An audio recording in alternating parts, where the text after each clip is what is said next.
chamado para fazer a vontade de Deus. Você foi chamado para pregar a mensagem que vem do céu. Você foi chamado para proclamar aquilo que vem da parte de Deus. E é Deus que vai enviar a palavra na tua boca. É Deus que vai abrir a tua boca e vai te dar ousadia. É Deus que vai te capacitar. E é Ele que vai te tomar nas suas mãos e vai te usar de uma maneira como você nunca imaginou que poderia ser usado. Como Paulo disse, clamando a Cristo, orando diversas vezes para Ele, pedindo para que o livrasse do espinho. E Cristo disse: não vou livrar. Não vou livrar você desse espinho. Na verdade, a tua fraqueza é força. Porque eu me manifesto, a minha força se manifesta através da tua fraqueza. A fraqueza de Paulo manifestava a força de Cristo que era com ele. De modo que as pessoas olhando para Paulo desprezavam. Diziam: quem é este? Questionaram o seu apostolado, não receberam, muitos deles não receberam a sua palavra, duvidavam de que Cristo estivesse com ele. Mas quando ele abria a boca e Cristo enviava a palavra, era inegável que o Senhor Jesus Cristo estava operando através dele. Da mesma forma acontece com você. Você pode dizer quantas vezes você quiser que você é fraco. Você pode dizer quantas vezes que você quiser que você não consegue. Você pode dizer quantas vezes que você quiser que você não tem competência. Eu digo para você, não tem mesmo. Não consegue mesmo, não sabe mesmo, como eu também não sei. Mas uma coisa é, aquele que está em nós sabe todas as coisas. Aquele que está em nós pode todas as coisas. Aquele que está em nós manifesta a força dele na nossa fraqueza. As pessoas olham para nós e nos vê fraco mesmo, nos vê pequeno mesmo, parece que quer nos engolir. Mas quando eles olham para o Deus que está em nós, aí a coisa muda de quadro. Porque Deus se manifesta através de você. E a pessoa olhando para a tua vida diz: só pode ser Deus na vida dela. Só pode ser Deus na vida dele. Porque ele mesmo não faria isso. Ele mesmo não chegaria até onde chegou. Ela mesma não conseguiria realizar isso que está realizando. Mas é Deus na vida dele. Mas é Deus na vida dela. Mas é Jesus através desta igreja. Por isso que as portas do inferno não prevalecem contra ela. Porque no meio dela está o Senhor Jesus Cristo. O Senhor Jesus Cristo está no nosso meio. É por isso que as portas do inferno não prevalecem. E assim é que o João Batista, a mensagem dele vem do céu. A mensagem dele vem de Deus. A mensagem de João Batista foi proclamada lá em Isaías, antes do cativeiro ainda, mais de 500 anos antes de Cristo. E quando chega João Batista, ele é chamado por Deus, ele atende o chamado, e ele começa a realizar seu ministério. Quem dá a palavra é Deus. Quem põe na boca dele é o Senhor. Ele tem que abrir e proclamar, com toda a coragem, com toda a ousadia, com toda a audácia, porque Deus o dá. Porque é Deus quem capacita, é Deus quem garante. E aí veja, a mensagem de João Batista é essa. E o que ele diz mais aqui? E este João tinha as suas vestes de pelos de camelo, e um cinto de couro em torno de seus lombos, e alimentava-se de gafanhoto e mel silvestre. Que descrição, hein? Que descrição, hein? Complicado isso aqui. Veja, eu não vou ler com vocês, mas vocês vão ler em casa. Segundo o livro dos Reis, capítulo 1, versículo 1 ao 18. O que diz lá? Esse texto de segundo livro dos Reis, ele relaciona João Batista àquela descrição que está lá. Se você ler, quando você ler na sua casa, você vai ver. Ali é a descrição de uma situação que aconteceu com o rei Acasias. O rei Acasias caiu enfermo na sua cama. E ele manda mensageiros para consultar Baal-Zebub. Ele era um rei israelita. Devia temer a Deus. Devia ser fiel à palavra de Deus. Como era ordenado que todo rei de Israel tivesse uma cópia de Deuteronômio, para estar atento àquilo que é a obrigação dele diante de Deus. Porque o rei israelita, ele é meramente um representante do rei verdadeiro, que é o Senhor, Deus Todo-Poderoso. Esse é o rei de Israel. Ele é um mero representante. Mas, infelizmente, os reis se desviaram. Os reis de Israel se desviaram. E Acasias não era diferente deles. E ele mandou consultar Baal-Zebub, para saber se ele ia continuar vivo. E os mensageiros foram. Só que no caminho, eles se depararam com algo que eles nunca esperavam. O Senhor tinha enviado o seu servo chamado Elias para encontrar com aqueles homens no caminho. E quando eles tentaram passar, Elias abordou eles e falou para eles que Por acaso não há Deus em Israel para você estar indo consultar deuses estranhos, falsos deuses? Assim também é para nós essa noite. O Deus que está nesta casa, Ele fala com você. Você não precisa consultar em nenhum outro lugar. Você não precisa correr atrás de profeta, porque Deus sabe onde você está. Quando Ele quer falar com você, Ele fala. E na verdade Ele já está falando pela sua palavra. Ele já tem falado pelos hinos. Ele já tem falado de diversas maneiras. Você muitas das vezes quer correr atrás de palavra agradável. Mas eu digo para você que Deus tem falado da maneira como Ele quer para você. Você apenas tem que se conscientizar e aceitar a palavra dele para o teu coração. Então veja, eles foram abordados por Elias e Elias mandou essa palavra. Tem Deus aqui. Você não precisa consultar Deus estranho. Não precisa consultar demônios, falsos deuses. E aí os homens voltam para o rei. E o rei esperando a resposta. E o rei diz, por que vocês já voltaram? O que aconteceu? A gente foi abordado por um homem no caminho e ele falou assim, assim, assim, assim, assado. Aí o rei só pergunta para eles, como ele estava vestido? Ele estava vestido de uma veste de pelos de camelo, que certamente era uma das piores vestes da época.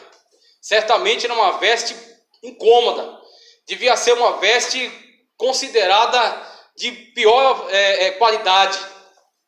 Vestes de pelo de camelo, imagina só isso. Só que tem uma coisa, quando eles disseram, um homem que estava vestido com uma veste de pelos de camelo, ele disse na hora, já sei quem é. É Elias.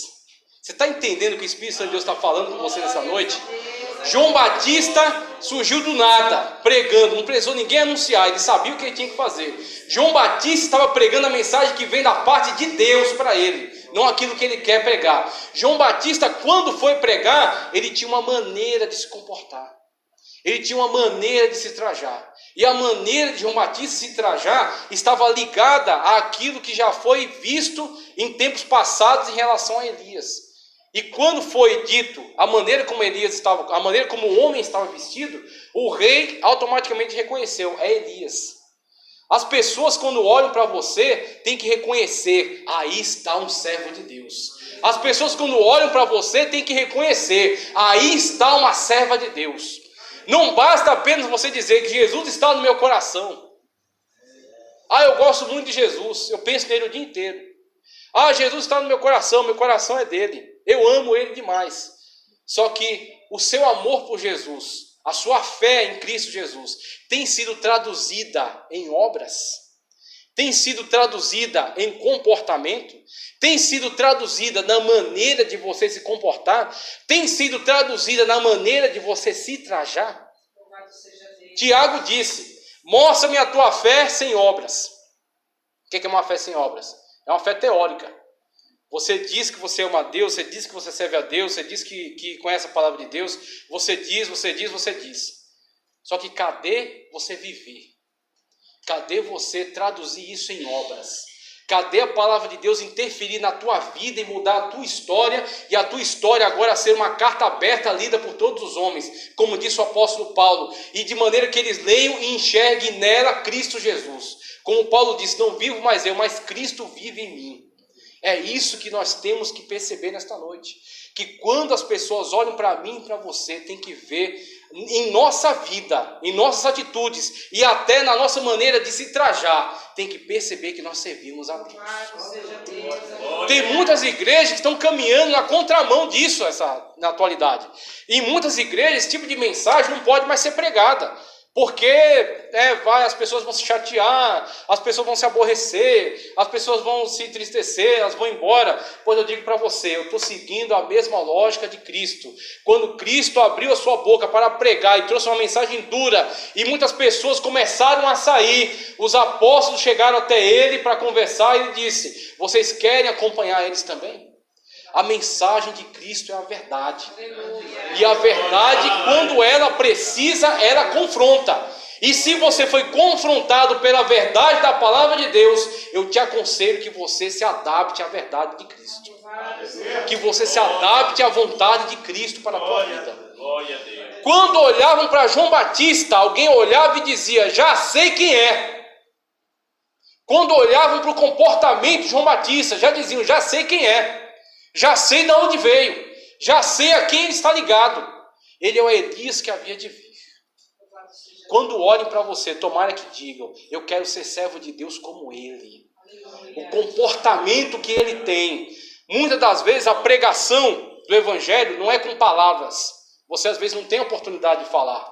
Mas as tuas obras podem falar muito mais alto que as tuas palavras. E muitas vezes a pessoa olha para você e diz, há alguma coisa diferente neste homem. Há alguma coisa diferente. Quando ele abre a sua boca, as suas palavras são diferentes. A sua maneira de falar é diferente. A sua maneira de se comportar é diferente. A sua maneira de se vestir é diferente. Tem alguma coisa diferente, eu digo para você o que é. É Jesus na minha e na tua vida. É o Espírito Santo de Deus na minha e na tua vida. É o brilho do Espírito Santo de Deus que está sobre você. E as pessoas olham e sabem quem você é. Você é servo de Deus. Você é servo de Deus. E João Batista, além dessa veste característica dele, ainda tinha alimentação. A alimentação dele também não era fácil, não. Gafanhotos e mel silvestre. E Cristo vai até usar o exemplo dele mais tarde, porque João Batista foi criticado. E quando alguém começa a criticar você, até o que você faz certo, usam para te criticar.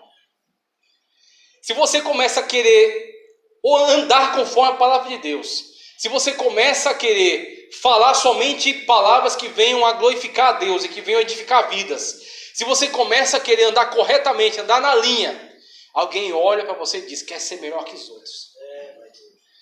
Quer ser o santarrão. Tá achando que ele é a quarta pessoa da Trindade. Por quê? Porque o povo, independentemente da maneira como você tiver, o povo vai criticar. Da mesma forma como fizeram com João Batista, e Jesus Cristo usou isso. Falou, olha, veja João Batista, não comia, porque comia gafanhoto, não comia um pão, não comia uma carne, não comia uma coisa mais incrementada, não comia, comia gafanhoto, não comia, não bebia, gafanhoto e mel silvestre, olha só que maravilha, que cardápio, hein? Vamos ser sinceros, eu não gostaria, gafanhoto e mel silvestre, não é para nordestino que gosta de cuscuz, carne seca, inhame, batata doce, só coisa leve, Buchada, misericórdia. Aí você substitui o cardápio, gafanhoto e mel silvestre. Aí Jesus disse, olha, veja João Batista, não comia nem bebia. E diziam, tem demônio. E aí vem o Filho do Homem, comendo, vai em festa de casamento, celebra lá o Pessac, que era um grande banquete, comendo e bebendo. E vocês dizem, é um fanfarrão. É um glutão, comedor e bebedor. Está aí em banquetes, em festas. Então, independentemente da maneira como as pessoas te veem, você não tem que se preocupar com o que as pessoas dizem de você. Você não tem que se preocupar com o que as pessoas acham de você. Você não tem que se preocupar com a crítica social a seu respeito. Você tem que se preocupar com o que Deus acha de você. Você tem que se preocupar em agradar a Deus acima de todas as coisas. Conforme Pedro mesmo disse no Sinédrio, compete fazer a vontade de Deus e não dos homens. Segue fazendo a vontade de Deus e agradando Ele em todas as coisas. E deixa aqueles que quiserem criticar. Deixa aqueles que quiserem se levantar contra você. João Batista estava atendendo ao chamado de Deus. E para atender ao chamado de Deus, João Batista teve que pagar preço até nisso. Até nesses pequenos detalhes. As pessoas foram atrás para criticar. Olha aí, está comendo gafanhoto, está comendo mel silvestre, tem demônio.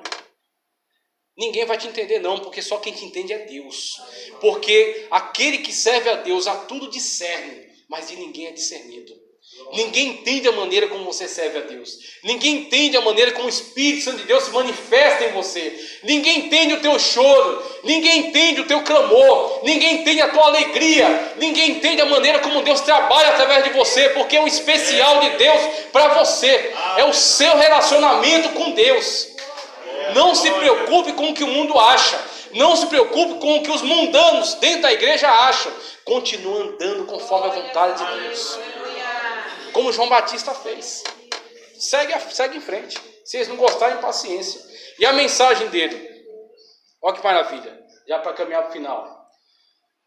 E João, como já li isso aqui, então ia ter com ele Jerusalém, e toda a Judéia, e toda a província adjacente ao Jordão, e eram por ele batizados no Rio Jordão, confessando os seus pecados. Maravilhoso, porque hoje, o que as pessoas não fazem, o que as pessoas não têm feito, não têm tentado para ter público, para ter atenção, para estar no palanque, para estar no pódio, para estar em destaque. As pessoas plantam até bananeira no púlpito, para poder atrair a atenção das massas, para poder atrair a atenção da multidão, para poder fazer com que as massas estejam cativas à sua mensagem. E o que as pessoas fazem? Elas adaptam a mensagem ao público. Esse é o alerta dessa noite. Porque a igreja de Cristo Jesus tem um compromisso sério com Cristo e com a sua mensagem. A mensagem de Deus não pode ser aliviada. A mensagem de Deus não pode ser fatiada. Ela não pode ser cortada para você tirar só aquilo que agrada. Você tem que pregar ela na íntegra. Por isso que nós estamos num projeto, num propósito com Deus de pregar a Bíblia Sagrada de versículo a versículo. Porque a palavra tem que ser entregue inteira, da forma como ela é, naquilo que ela diz. Contrariando quem contrariar, indo contra quem for, a palavra de Deus tem que prevalecer, tem que ser pregada, tem que ser proclamada. Então João Batista, o que ele estava fazendo? Ele não estava buscando ser agradável a ninguém, ele não estava buscando se adaptar ao gosto de ninguém, ele não estava massageando o ego de ninguém, só que fazendo da maneira como ele estava fazendo, no centro da vontade de Deus, foi Deus quem trouxe. Foi Deus que começou a despertar. Da mesma forma, essa igreja aqui, a gente não está atrás aqui de quantidade, a gente quer qualidade. A gente quer que você seja cheio do Espírito Santo de Deus. E para isso a casa tem que estar limpa. E para a casa estar limpa, você tem que ser lavado pelas águas da palavra de Deus. Porque Cristo disse, vós já estáis limpos pela palavra que vos tenho falado. A palavra de Deus, ela entra, ela confronta os seus erros. A palavra de Deus, ela entra, ela transforma a sua vida. A palavra de Deus, ela entra e te confronta, te coloca na posição que Deus te quer. Então João Batista assumiu esse compromisso. Vou pregar aquilo que Deus mandou. E quando pregou, aqueles que haveriam de se salvar, aqueles que o Senhor estava chamando para a salvação, aqueles que abriram o coração e não resistiram à voz do Espírito Santo de Deus, foram aqueles que desceram. Aqueles que vieram até João, ouviram a palavra dura, a palavra difícil, a palavra de correção, a palavra de confrontação do pecado e se arrependeram. São esses que têm sido constantemente chamados. E a igreja de Cristo Jesus tem visto quantas pessoas têm vindo aos pés do Senhor. E nós continuamos nesse propósito, pregando a verdade em Cristo, para que aqueles que vierem venham com um compromisso com Deus, venham querendo Jesus, querem entregar suas vidas para Deus. Então vinham e se arrependiam e eram batizados por João e passavam a seguir o Senhor Jesus Cristo. Esta é a palavra. É dessa maneira que o Senhor tem te chamado, para você proclamar a palavra de Deus com a ousadia que precisar proclamar, enfrentando o que tiver que enfrentar, pagando o preço que tiver que pagar, mas vendo o resultado, que é salvação de almas. O Senhor pode realizar grandes obras através de você. Você tem que se conscientizar e colocar-se na posição de Deus. Porque o Senhor vai te usar para proclamar esta palavra e para trazer estas almas. Para lançar a rede e trazer muitas almas ao Senhor. É você mesmo, é com você mesmo que Deus conta. Quanto mais simples você é, mais arriscado está de Deus te usar poderosamente. Porque vai ser para a glória do nome dEle. Não para a glória do teu nome, mas para glorificar e exaltar o santo nome dele. É com você mesmo que Deus tem um compromisso. É com você mesmo que Deus tem um negócio especial. É você mesmo que Deus tem chamado. Como chamou João Batista. E quando chamou João Batista, trouxe aqueles que o Senhor queria alcançar. João Batista não precisou correr atrás de ninguém. A multidão veio. Veja só. Mas junto com a multidão, olha quem apareceu também. Ó. E vendo ele, muitos dos fariseus e dos saduceus que vinham ao seu batismo, dizia-lhes, raça de víboras, quem vos ensinou a fugir da ira futura? Produzi, pois, frutos dignos de arrependimento, e não presumais de vós mesmos, dizendo, temos por pai Abraão, porque eu vos digo que mesmo destas pedras, Deus pode suscitar filhos a Abraão.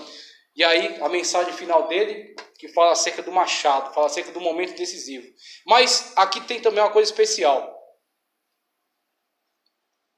A multidão veio, Deus trouxe. Da mesma forma como aqui a igreja em Vila Madalena, é Deus que traz. É Deus que chama, é Deus que coloca. É Deus que tem trazido aqui a multidão para ouvir a palavra. E é você que Deus vai usar para pregar esta palavra, para proclamar essa palavra. Muitas vezes Deus te usa aí no banco, para dar um abraço na pessoa, para cumprimentá-la com amor, para perguntar se ela precisa de alguma ajuda, para recepcionar ela com todo carinho, com todo amor. E muitas vezes a palavra foi pregada, mas o teu ato fez toda a diferença. Você não imagina a guerra que nos circunda e como você é um instrumento poderoso nas mãos do Senhor para guerrear, para batalhar e para alcançar almas. Mesmo com uma coisa que você acha simples, um aperto de mão, um abraço, um sorriso. A paz do Senhor que você dá para alguém. Se você pergunta se ela está bem, se você ora por ela, você não imagina a diferença que você faz. Você não imagina como você alcança vidas através dessas atitudes. Que para você é pequena, mas no reino espiritual tem o poder de uma bomba atômica. Que muitas vezes destrói fortalezas. A pessoa estava entrincheirada às vezes. E quando você faz isso, os muros caem e a palavra de Deus entra no coração dela. Fique mais atento a essas coisas. Fique mais atento, fique mais atenta. Porque Deus está te chamando para te usar, para trabalhar através de você, para ganhar almas através de você, e através de uma atitude dessa, muitas das vezes. E aí João Batista, ele conscientiza aqui os fariseus. Por que João Batista dá essa palavra para os fariseus? Porque ele tinha raiva deles? Porque ele estava contra eles? João Batista não tinha compromisso com nada disso.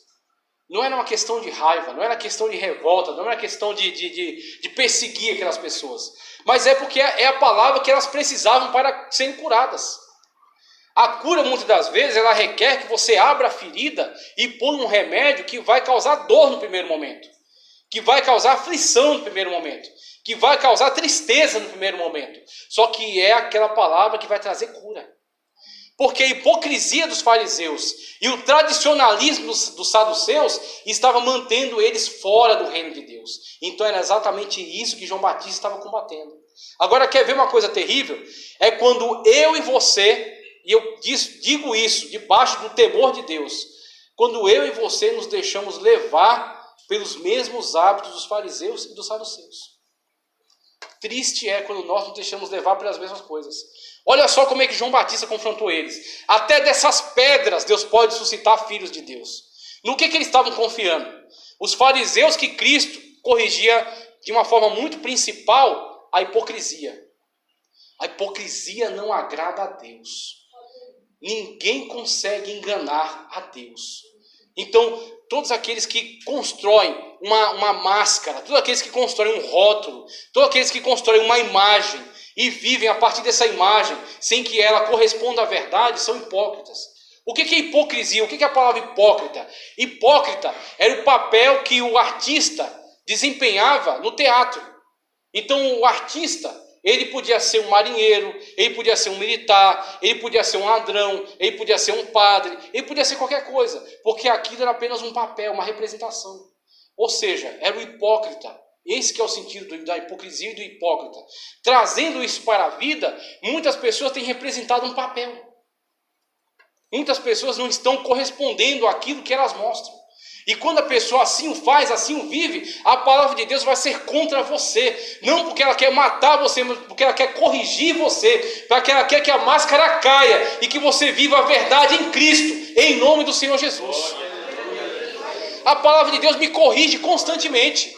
Quando eu começo a me deixar levar por uma hipocrisia, a mostrar uma coisa que eu não sou, a palavra de Deus vem contra mim, para a minha cura. Da mesma forma como ela vai contra você para corrigir todo esse mal que possa impedir a ação de Deus sobre a tua vida. E os fariseus, os saduceus, que estavam ligados aí à liderança de Israel, que estavam ligados ao sacerdócio, e que achavam que a posição deles estava garantida. Eles estavam ligados ao chamado tradicionalismo. Ou seja, as coisas do jeito que estão, eu sou tão importante naquilo que eu faço que Deus não vai mexer comigo. Eu sou tão importante naquilo que eu faço que Deus tem que me tolerar. Eu sou tão importante naquilo que eu faço que eu vou continuar nessa posição. E aí João Batista, chamando a atenção deles para a verdade, falou: olha, vem cá, presta atenção aqui na mensagem. Está vendo essas pedras aqui? Uma coisa bem absurda mesmo. Está vendo essas pedras aqui? Até dessas pedras Deus pode suscitar filhos de Deus. Toma cuidado da maneira como você está andando diante de Deus. Toma cuidado da maneira como você está trabalhando no reino de Deus. Toma cuidado da maneira como você está vivendo o evangelho na tua vida. Porque ninguém é insubstituível. Se você não quiser cumprir a vontade de Deus na tua vida, o Senhor afasta você e levanta outro para fazer. Deus é Deus. Deus é soberano e a vontade dele se cumpre de uma forma ou de outra. É melhor que você se adapte à palavra de Deus. É melhor que você entre no prumo. É melhor que você esteja de acordo com a sua vontade. E a vontade dele se cumpra pela tua vida. Desde que você esteja submetido à sua palavra. Mas se você quiser resistir à palavra de Deus, saiba que o Senhor substitui você. O Senhor tira você e põe outra pessoa para louvar no teu lugar. O Senhor tira você e põe outra pessoa para reger no teu lugar. O Senhor tira você e põe outra pessoa para estar aí, né, trabalhando e atendendo a vontade dele no seu lugar, para ocupar o teu lugar. Por quê? Porque você resistiu à palavra de Deus. Porque você resistiu ao chamado de Deus. Da mesma forma como os saduceus. Olha, João Batista disse para eles: a posição de vocês não está garantida não. Se vocês não quiserem obedecer essa palavra, Deus levanta até das pedras filhos para colocar no lugar de vocês. Assim também é conosco nessa noite. O Senhor tem nos chamado para assumir uma posição de fidelidade, uma posição de compromisso. E tomara que nós absorvemos essa palavra, coloquemos no coração e andemos conforme ela, para que nós não venhamos a ser substituídos. É o chamado do Espírito Santo de Deus para nós essa noite. E aí, finalizando, fechando, que o tempo já caminha, tem a mensagem aqui que eu quero passar, que com certeza é muito profunda, e eu quero fazer algumas leituras com vocês. Veja só. E também, agora veja, o chamado de João Batista, ó. E também, agora está posto o machado à raiz das árvores. Ou seja, é momento de decisão. É momento de decisão, não é para amanhã, não é para depois de amanhã, é agora. É já, é neste momento. Porque você não tem como saber se você está vivo amanhã. Você não tem como saber se você vai chegar em casa. Não é querendo colocar medo em você, é a realidade.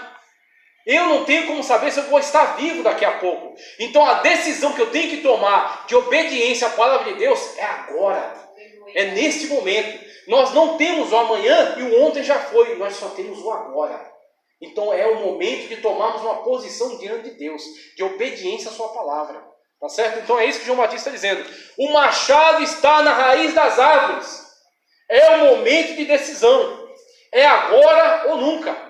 É já, é agora. Veja só. O machado está à raiz das árvores. Toda árvore, pois, que não produzir bom fruto, é o quê? É cortada e lançada no fogo. É cortada e lançada no fogo. É juízo. O juízo de Deus sobre aqueles que não dão bom fruto. Então, na perspectiva de João Batista, na sua mensagem agora, e a mensagem de João Batista, ela caminha na mesma lógica dos profetas do Antigo Testamento. Os profetas do Antigo Testamento, eles estavam sempre profetizando o dia do Senhor. O que é o dia do Senhor? É o dia de juízo, onde Deus vai julgar os ímpios e vai fazer os justos resplandecerem. Então a mensagem de João Batista, ela tinha a mesma lógica das mensagens dos profetas do Antigo Testamento. Na mesma lógica, na mesma perspectiva, a mensagem de juízo. Veja só. E eu, em verdade, vos batizo com água, para arrependimento. Mas aquele que vem após mim é mais poderoso do que eu. Olha só um parêntese aqui nessa colocação. João Batista, ele estava muito consciente do lugar que ele ocupava no reino de Deus, da posição que lhe foi dada no reino de Deus. João Batista nunca quis trazer a glória de Deus para si. Ele sempre fazia com que Cristo fosse glorificado através dele. Por isso que João Batista foi que falou de uma forma maravilhosa: importa que ele cresça e que eu diminua. Quantos pregadores nós temos visto por aí, quantos apóstolos, quantos missionários, quantos ministros, quantos hiperpregadores que têm tentado roubar a glória de Deus para si. Mas a igreja de Cristo está totalmente protegida contra esse tipo de mal. Porque a palavra de Deus ministrada diz: tomara que Ele cresça e tomara que eu diminua. Tomara que Cristo seja glorificado através da tua vida e que o nome dele seja manifestado através de você. Tomara que Ele seja glorificado através da tua vida, do teu testemunho. Veja só. E em verdade, para arrependimento. Mas após mim é mais poderoso do que eu, como eu já li, cujas sandálias não sou digno de levar. Ele vos batizará com o Espírito Santo e com fogo. Em suas mãos tem a pá, e limpará a sua eira, e recolherá no celeiro o seu trigo, e queimará a palha com fogo, que nunca se apagará. E aí fica sempre um questionamento em relação a este fogo. Eu queria com vocês rapidamente, para encerrar a mensagem, vamos para Atos dos Apóstolos. Atos dos Apóstolos. Atos dos Apóstolos, capítulo 2, para encerrar aqui. Por quê? João Batista, na perspectiva dos profetas do Antigo Testamento, ele via o juízo. Ele via o juízo. E ele pregava acerca de juízo. E ele dizia que Cristo viria para trazer juízo. E quando ele se depara com quando se depara com a revelação da graça, através de Cristo Jesus, ele se surpreende. Tanto que no Evangelho de Mateus, vou até passar para vocês leem em casa. Evangelho de Mateus, no capítulo 11, versículo 1 a 19, João Batista está no cárcere. E ele manda perguntar para Cristo: és tu o Messias ou havemos de esperar por outro? Surgiu dúvida no coração dele. Por quê? Porque muitas das vezes, veja só, muitas das vezes nós construímos algumas ideias acerca de Deus. Nós construímos algumas hipóteses acerca de Deus. E nós queremos que Deus caiba nos nossos planos. E é exatamente com isso que João Batista se chocou. João Batista olhou para Cristo. Ele está pregando, ele está curando, ele está fazendo isso e aquilo. Mas cadê o juízo? João Batista esperava o juízo para aqueles dias. Que ele fosse trazer o juízo. Quando Jesus, nesse texto que eu falei para vocês, Mateus 11, 1 ao 19, vocês vão ler em casa. Jesus Cristo chama os mensageiros de João Batista e mostra, veja, os cegos estão vendo, estão sendo curados, os aleijados estão andando, os leprosos estão sendo limpos, e a todos está sendo anunciado o reino de Deus. E ele manda um recado direto para João Batista: e bem-aventurado aquele que não se escandalizar em mim. Presta atenção, Deus não cabe numa caixinha onde você quer colocá-lo. Deus é muito maior do que você possa imaginar. Os pensamentos de Deus são muito maiores do que os teus pensamentos. Os planos de Deus são perfeitos e os teus planos são imperfeitos. João Batista se deparou com isso, da mesma forma como eu e você. Às vezes a gente coloca Deus num plano e traz direitinho: o Senhor vai fazer assim, assim, assim, assim, assado. Vai curar aqui, vai salvar ali, vai fazer isso, fazer aquilo, fazer aquilo outro. Aí Deus vai e faz totalmente inverso. E glórias ao nome do Senhor, porque se sim Deus faz, vai dar certo. Coloca os teus planos debaixo da autoridade do Senhor. Submete os teus planos a Deus, porque os planos de Deus são perfeitos e os nossos são imperfeitos. E aí Jesus mostrou para João: olha, João, você fez a sua parte, você pregou. Eu vou assinar embaixo do que você pregou. O juízo vai vir, só que não é agora. O juízo vai vir, só que o juízo é para o tempo escatológico. Quando eu colocar o trono branco, quando todos aqueles forem chamados, quando os livros forem abertos e cada um for julgado conforme as suas obras. Mas antes desse capítulo, tem um outro capítulo que você não conhecia. E esse capítulo chama-se graça. Esse capítulo chama-se tempo da igreja. Esse capítulo chama-se salvação para todos ofertada, que é aquilo que tem nos alcançado. É o nosso tempo, o tempo da igreja, o tempo do Espírito Santo de Deus. Então João Batista não compreendia isso, mas Jesus Cristo mostrou para ele: é o tempo da graça, é o tempo da salvação. E quando João Batista fala acerca de fogo, o fogo veio. Certamente o fogo se realizou, se cumpriu, mas não é ainda fogo de juízo. É este fogo que você vai ler aqui, o Atos dos Apóstolos, capítulo 2, versículo 1 ao 4, olha: e cumprindo-se o dia de Pentecostes, estavam todos concordemente no mesmo lugar. E de repente veio do céu um som, como um vento veemente e impetuoso. Pulei aqui a página. Veio do céu um vento veemente e impetuoso, e encheu toda a casa em que estavam assentados. E foram vistas por eles línguas repartidas como que de fogo, as quais repousavam sobre cada um deles. E todos foram cheios do Espírito Santo, e começaram a falar noutras línguas, conforme o Espírito Santo lhes concedia que falassem. Essa promessa maravilhosa que continua valendo para os dias de hoje, que todos estão buscando e que eu estou buscando e que o Senhor Jesus Cristo tem prometido para nós. Este é o fogo. É o fogo do Espírito Santo que tem que estar constantemente aceso no nosso altar. Como João Batista se coloca no lugar que Deus quer, faça conforme a vontade de Deus, prega a palavra, custe o que custar, e coloque os teus planos debaixo dos planos de Deus, que eles são perfeitos e são melhores do que os nossos. Agradeço a oportunidade em nome de Jesus. Glória a Deus. Hoje, para falar, né, irmãos? Graças a Deus. Vamos louvar o Senhor, irmãos.